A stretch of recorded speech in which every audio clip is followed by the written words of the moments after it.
Hello friends, मैं रोहित सिंह कुशवाहा स्वागत करता हूं आप सभी के एनसीईआरटी की समरी सीरीज़ में। दोस्तों, हम लोग क्लास 6 हिस्ट्री की एनसीईआरटी देख रहे हैं। आज हम चैप्टर 8 में पहुंचे हैं। इसकी हेडिंग है Ashoka the emperor who gave up a war. इस चैप्टर में हम अशोक महान राजा के बारे में पढ़ेंगे और उससे जुड़ी हुई कई बातें भी जानेंगे। तो सबसे पहले इस बच्ची की जो तस्वीर आप देख रहे हैं इसके बारे में देख लेते हैं। इसका नाम रोशन है और इसके दादाजी ने इसको कुछ नोट दिए हैं जिससे चाहती की है कि ये सीडी खरीदे इसके जन्मदिन पे। अब इसने जो नोट मिला उसमें इसने सोचा कि इसको देखा जाए, फील किया जाए, नया नोट है। तो इसने गौर से देखा तो उसमें राइट हैंड साइड तो इसको गांधी जी की तस्वीर दिखी मुस्कुराती हुई और लेफ्ट हैंड साइड इसको सेट ऑफ लॉयंस दिखे। अब इसके मन में सवाल उठा कि ये जो लॉयन है ये कहाँ से हमारी नोट में आ गया और इसका क्या रेलेवेंस है, तो इसी के बारे में देखते हैं। तो जो लॉयंस है ये एक स्टोन कार्विंग है और इसको बनवाया था महान राजा अशोक ने मौर्य एम्पायर के, और ये हमें मिला है उत्तर प्रदेश के बनारस शहर में के पास स्थित एक जगह है सारनाथ, वहाँ से, और ये हमारे देश का भी नेशनल एम्बलम है। तो अशोका जो था वो इसलिए महान राजा माना जाता है कि उसने बहुत सारे इंस्क्रिप्शंस बनवाए जो कि रॉक में थे और पिलर्स में भी थे, कुछ गुफाओं के अंदर भी मिले हैं, और वो हमारी जो इंडियन की हिस्ट्री है उसको जानने का काफ़ी बड़ा सोर्स माना जाता है, खासकर एंशिएंट हिस्ट्री के बारे में। तो अशोका का जो एम्पायर है वो उसके दादाजी ने शुरू किया था। उनका नाम था चंद्रगुप्त मौर्य और उन्होंने मौर्य एम्पायर की शुरुआत की थी आज से लगभग 2300 साल पहले। और इस काम में उनकी सहायता की थी एक बहुत ही बुद्धिमान और वाइस व्यक्ति ने, उनका नाम था चाणक्य कौटिल्य, और उन्होंने अपने बहुत सारे आइडियाज़ को एक किताब में कंपाइल किया, उसका नाम है अर्थशास्त्र। अब बात कर लेते हैं डायनेस्टी क्या होती है। तो जब राजा का बेटा ही राजा बनता है, यानी राजवंश में परंपरा चली आती है कि अब इसी वंश के लोग राजा बनेंगे, तो उसे डायनेस्टी कहते हैं। तो हम मौर्य डायनेस्टी इसलिए कह रहे हैं कि चंद्रगुप्त मौर्य ने इसको शुरू किया, उसके बाद उसका बेटा बिंदुसार यहाँ का राजा बना, और उसके बाद हम देख रहे हैं कि अशोक राजा बना। ये तीन मेन राजा थे मौर्य डायनेस्टी के। उसके बाद क्योंकि अशोक ने गिव अप कर दिया था वॉर से और उसके बाद उसने धर्म का रास्ता अपना लिया था, इसलिए उसके बाद मौर्य एम्पायर ज़्यादा फ्लरिश नहीं हो पाया। बाकी और भी मेन राजा हुए हैं, लेकिन ये बेसिकली तीन मेन राजा हम जानते हैं। अब हम इस मैप में चलते हैं। ये जो मैप है दिख रहा है आपको, ये मौर्य एम्पायर का मैप है। इसमें जो ब्लैक डॉट से दिख रहे हैं, जैसे उज्जैन आपको दिख रहा है, पाटलिपुत्र दिख रहा है, ये सब मेजर सिटीज़ हैं। तक्षशिला दिख रहा है आपको, और जो रेड डॉट से हैं ये सारी वो जगह है जहाँ से अशोका के इंस्क्रिप्शन हमें मिले हैं। तो अब आप इसमें देखिए कि जो कांधार है, लमपाका है, ये आज अफ़गानिस्तान में सिचुएटेड है। तक्षशिला, मनशेरा, शाहबाजगढ़ी ये आज पाकिस्तान में है। तो बहुत बड़ा एरिया इन्होंने कैप्चर करके रखा हुआ था। और रामपुरवा आप देखिए, ये आपको नेपाल में मिल रहा है, नेपाल इंडिया बॉर्डर में। तो आज के बड़े 4 देशों में मौर्य एम्पायर फैला हुआ था। तो इस मैप को आप अच्छे से देखिए, और यहाँ पे आपको कलिंग दिख रहा है। कलिंग वॉर में अशोक का हृदय परिवर्तन हुआ था। ये कलिंग जो है उड़ीसा का पुराना नाम है, कोस्टल उड़ीसा का। चलते हैं अब यहाँ पे। तो इतने बड़े एम्पायर को जब ये अशोक रूल कर रहा था तो यहाँ पे बहुत सारी लैंग्वेजेस बोली जा रही थी, और क्योंकि अलग अलग इलाके में अलग अलग कल्चर चल रहा था, वहाँ की लैंग्वेजेस अलग थी, लोग अलग तरह के कपड़े पहन रहे थे, अलग तरह का खाना खा रहे थे। अब बात करते हैं कि एम्पायर्स कैसे किंगडम से अलग होते हैं। तो जो एम्परर होता है उसको बहुत सारे रिसोर्सेज चाहिए होते हैं, बशर्ते किंग के, क्योंकि एक एम्परर जो है उसके अधीन बहुत सारे राजा आते हैं और उसका क्षेत्र एम्पायर कहलाता है। तो किंगडम से बड़ा एम्पायर होता है। इतने बड़े एरिया को रूल करने के लिए उसको बहुत सारे ऑफिशियल्स की ज़रूरत थी, क्योंकि इतना बड़ा एरिया अगर उनको रूल करना है तो उनको बहुत सारा धन चाहिए, और ये जो धन है, पैसा है, मनी है, टैक्स के रूप में आता है, और इसको कलेक्ट करने के लिए बहुत सारे ऑफिशियल्स को रखा गया था। साथ में हम देख रहे हैं कि जो मौर्यन एम्पायर था उसने अपनी कैपिटल पाटलिपुत्र बनाई थी, जो कि आज मॉडर्न डे पटना कहलाता है, और पटना जो है वो बिहार स्टेट की कैपिटल है। तो जो जहाँ पे कैपिटल है पटना, यानी तब की पाटलिपुत्र, वो तो डायरेक्ट कंट्रोल में थी एम्परर के, अशोक के, और इतना बड़ा जो क्षेत्र था उन्होंने कई सारे इसकी प्रोविंसेस में बांट के रखा था, उसकी भी अलग अलग कैपिटल थी। जैसे आप इस मैप में देखिए तो यहाँ पे पाटलिपुत्र जो है वो तो इनकी कैपिटल हो गई, और जैसे उज्जैन की बात करें या तक्षशिला की बात करें तो ये प्रोविंशियल कैपिटल है। चलते हैं। तो इतने बड़े एरिया में इन्होंने बहुत सारे ऑफिशियल्स को नियुक्त करके रखा था जो कि टैक्स कलेक्ट कर रहे थे, और टैक्सेस के लिए भी हमने पिछले चैप्टर में बात कर ली थी कि हर व्यक्ति को अपने काम के हिसाब से टैक्स देना पड़ता था, चाहे वो किसान हो, चाहे वो व्यवसायी हो, चाहे वो हडर हो, चाहे वो आर्टिसन हो, चाहे वो ट्रेडर हो, अलग अलग हिसाब से उसको टैक्स देना पड़ता था और टैक्स कंपलसरी होता था और अगर वो नहीं देगा तो वो पनिश किया जाएगा। इसके अलावा इन लोगों ने इतने सारे ऑफिशियल्स रखे थे, उनको सैलरी भी टाइम पे देते थे। कई सारे मैसेंजर्स रखे थे जो कि संदेश वाहक एक जगह से दूसरी जगह पहुंचाते थे। साथ में बहुत सारे ऐसे भी ऑफिसर्स रखे थे जो कि इन ऑफिसर्स के ऊपर सुपरविज़न कर सके, मतलब सुपरवाइज़र के रोल में रहे। और जो सुपरवाइज़र के रोल में जो लोग रहते थे वो बेसिकली रॉयल फैमिली से ही बिलोंग करते थे और जो रॉयल फैमिली से ही बहुत सारे लोग मिनिस्टर्स बनते थे, सीनियर मिनिस्टर्स बनते थे। उसके बाद यहाँ पे जो हमारे कौटिल्य जी हैं, जिन्होंने अशोक के जो दादा हैं चंद्रगुप्त मौर्य, उनको मजबूती प्रदान की थी, उनको हेल्प किया था, एडवाइस किया था कि इतना बड़ा साम्राज्य वो खड़ा कर पाएँ। तो उन्होंने अपनी जो किताब अर्थशास्त्र में बताया कि इतने बड़े एरिया जो था हमारे पास, उसमें अलग अलग क्षेत्रों में अलग अलग चीज़ें हमें मिलती थी। जैसे नॉर्थ वेस्ट जो एरिया था, जहाँ पे जो प्रोविंस की कैपिटल थी वो तक्षशिला थी, वो वहाँ से ब्लैंकेट हमें मिलते थे। साउथ इंडिया में हमें गोल्ड और प्रीशियस स्टोन्स मिलते थे और समय समय पे बहुत सारे ट्रिब्यूट भी हमें मिला करते थे। तो ट्रिब्यूट जो होता है वो टैक्स से अलग होता है। टैक्स मतलब कर, जो कि कंपलसरी आपको पे करना है। ट्रिब्यूट मतलब उपहार होता है और उपहार जो है वो कंपलसरी नहीं होता है, मैंडेटरी नहीं होता है। कोई भी व्यक्ति, कोई भी राजा अपने सामर्थ्य के हिसाब से जो भी अगर उसको सही लग रहा है, अच्छा लग रहा है, तो वो ट्रिब्यूट भेंट करता है राजा को और वो मोस्टली लोगों के विलिंगनेस पे डिपेंड करता था। बहुत बड़ा एरिया इनके पास जंगलों का भी था और यहाँ से इन लोग बहुत सारे जंगली जानवर थे जैसे एलिफेंट्स हैं और या फिर और भी जो जानवर थे उनको ट्रेन करते थे वॉर के लिए। साथ में इनको टिम्बर, हनी, वैक्स आदि चीज़ें मिल जाती करती थी। अब यहाँ पे एक व्यक्ति का उल्लेख हुआ, इसका नाम मेगास्थनीज था, कि एम्बेसडर था और इसको वेस्ट एशिया से एक सेल्यूकस निकेटर नाम के राजा ने भेजा था चंद्रगुप्त मौर्य के दरबार में। ये यहाँ पे आया, पाटलिपुत्र में रहा, तो इसने जो यहाँ पे देखा सुना उसको अपनी एक किताब में लिखा, उसका नाम है इंडिका। और उसी से एक पार्ट यहाँ पे है कि जब जो एम्परर है, राजा है, वो पब्लिक के बीच में निकलते थे तो वो उनका बहुत ही शाही जिसे कहते हैं प्रोसेशन निकलता था। साथ में वो एक सोने से बने हुए पालकी में राजा बैठा होता था, उसके चारों ओर हाथी के ऊपर बैठे हुए जो सैनिक हैं वो सो गार्ड करते थे। वो जो हाथी थे वो भी उनके ऊपर जो कपड़ा बिछा होता था वो भी गोल्ड और सिल्वर से बना होता था। कई सारे गार्ड्स ऐसे थे जो कि ट्रीज़ लेके चला करते थे और उस ट्रीज़ में भी जो रंग बिरंगे पक्षी हैं वो बैठे रहते थे। तो एक शान शौकत की बात बताई गई है कि मेगास्थनीज ने जो पाटलिपुत्र में देखा वो उसने अपनी किताब में किया। इसने यही बताया कि बहुत सारी आर्म्ड वुमेन भी राजा की रक्षा में रहती थी, क्योंकि राजा काफ़ी इंपॉर्टेंट पर्सन है और उसको भी ये भय होता था कि कहीं कोई उसको अटैक करके या उसको मार न दे। साथ में ये बताया गया कि इनके पास ऐसे भी सर्वेंट होते थे जो राजा को दिए जाने वाले खाने को पहले टेस्ट करते थे और अगर वो खाना सही होता था तभी राजा उसको टेस्ट करता था, वो खाता था। साथ में राजा किसी एक कमरे पे 2 रात नहीं गुजारता था, मतलब हर रात उसका कमरा चेंज होता था। और ये आज भी होता है, टॉप ऑफिशियल्स जो होते हैं उनके रुकना बैठना कहाँ क्या होता है, ये सब तय किया जाता है कि कोई गेस नहीं कर पाए कि ये व्यक्ति कहाँ रुका हुआ है। और इसने ये बताया, पाटलिपुत्र शहर के बारे में बताया कि बहुत बड़ा और ब्यूटीफुल शहर था और इसमें बहुत ऊंची ऊंची 4 दीवारी थी, लगभग 570 टावर थे, 64 गेट्स थे और कई सारे यहाँ पे घर थे जो 2 से 3 मंजिला भी थे और अमूमन वो लकड़ी या मड ब्रिक से बने हुए थे।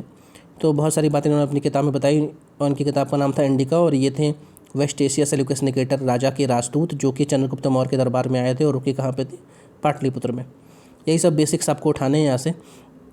अगली बात में चलते हैं, अशोक का यूनिक रोल के बारे में बात की जा रही है कि ये बहुत ही फेमस मौर्यन राजा हुए हैं अशोका, और ये पहले ऐसे राजा थे जिन्होंने ट्राई किया कि वो अपने मैसेजेस को लोगों के पास पहुंचाएं थ्रू इंस्क्रिप्शन। और ये जो इंस्क्रिप्शन इन्होंने लिखवाए वो प्राकृत स्क्रिप्ट और ब्राह्मी स्क्रिप्ट में इन्होंने लिखवाया, क्योंकि मॉडर्न उस टाइम की जो प्रजा थी वो ब्राह्मी और प्राकृत समझती थी, संस्कृत सभी कोई नहीं समझ में आती थी। फिर अशोका के कलिंग युद्ध के बारे में बात की गई है कि इस युद्ध में उसने इतना सारा वायलेंस देखा, ब्लडशेड देखा, जिससे वो एक तरह से भयभीत हो गया और उसने ये कसम खाई कि अब वो कोई और युद्ध नहीं लड़ेगा। और दुनिया में इकलौता ऐसा राजा है जिसने जीता हुआ युद्ध वापस कर दिया उस राजा को। तो कलिंगा की जैसे मैंने बात की थी, कोस्टल उड़ीसा का पुराना नाम है कलिंग।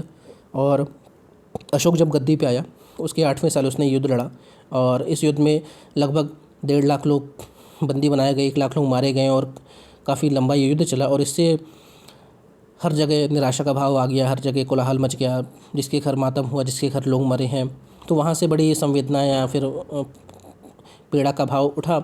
और अशोक ने जब सब देखा तो उसको लगा कि यार एक ज़मीन के टुकड़े के लिए, एक इंडिपेंडेंट लैंड के लिए अगर वो इस तरह के युद्ध लड़ेगा, इतने सारे लोग मारे जाएंगे, बहुत से अच्छे लोग भी मारे गए, बहुत सारे पंडित मारे गए, प्रीस्ट मारे गए, मॉन्क मारे गए, इनका कोई दोष नहीं था, फिर भी युद्ध में मारे जाते हैं, बहुत से बच्चे मारे गए, बहुत से एनिमल्स मारे गए। तो ये इसको लगा कि यार इस तरह अगर कोई ज़मीन जीते भी तो किस काम की ज़मीन। इसलिए उसने ऑब्जर्व किया कि अब वो ये रास्ता छोड़ देगा, और अगर उसको लोगों को जीतना ही है, ज़मीन को जीतना है, तो उनको धर्म के रास्ते से या पैशन कंपैशन के रास्ते से जीतेगा।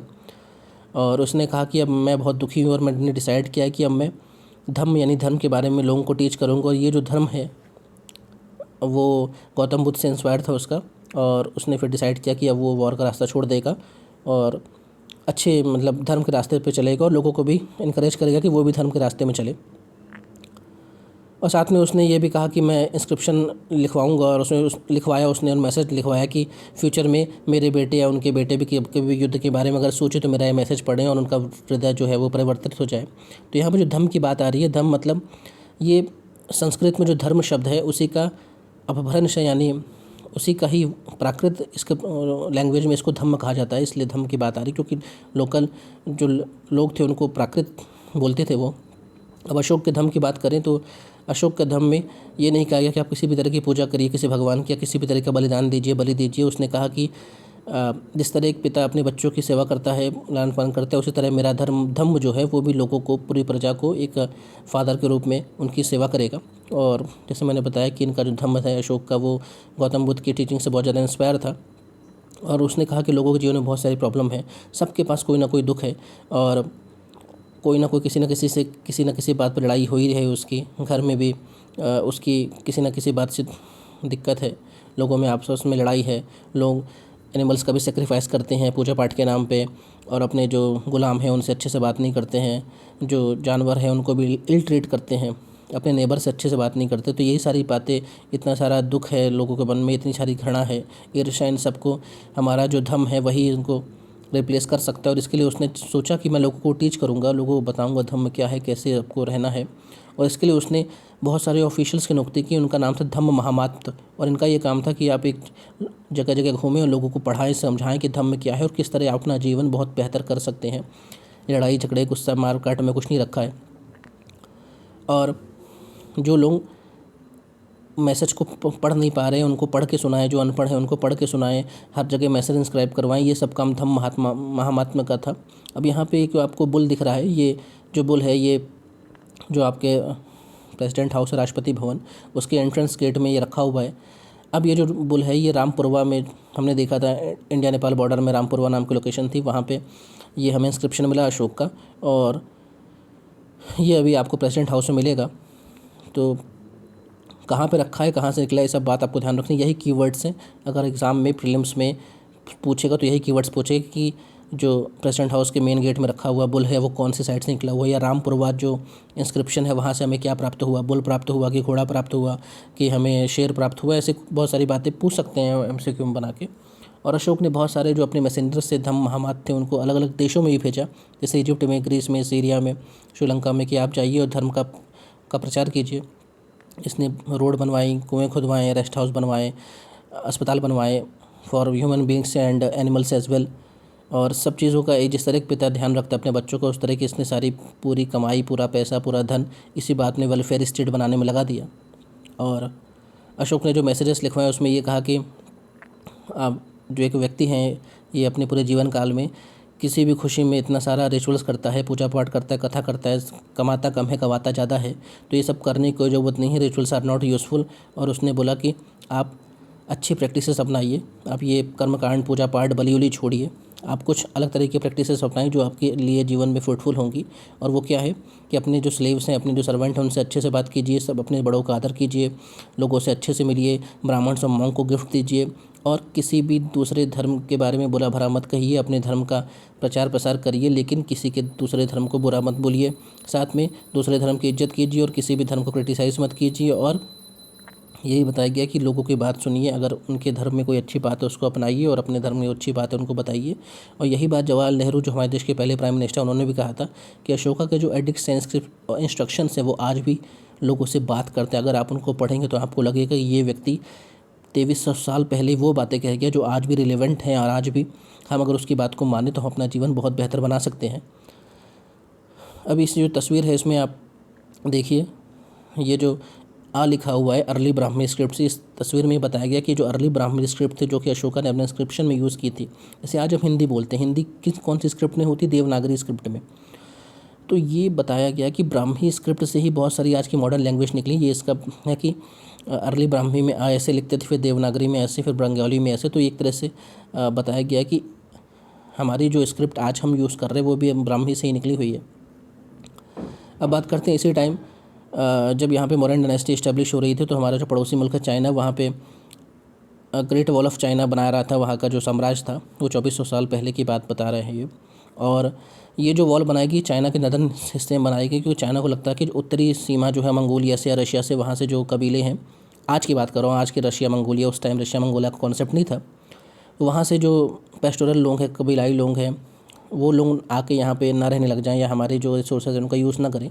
इसलिए इतनी ऊंची ग्रेट वॉल ऑफ चाइना बनवाई, और इस वॉल को उन्होंने स्टोन मड ब्रिक्स से बनवाया, और इस वॉल के ऊपर एक रोड भी बनी हुई है।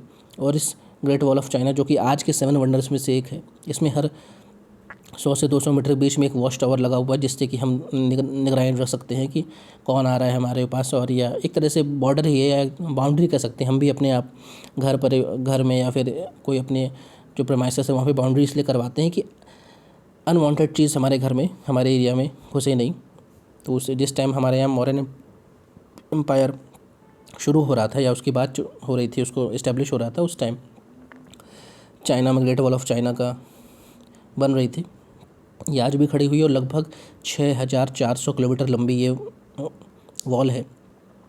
अब ये जो मैप है ये चाइना का पुराना सिल्क रोड के बारे में बता रहा है। अगर आपके पास टाइम है उसको देखिए।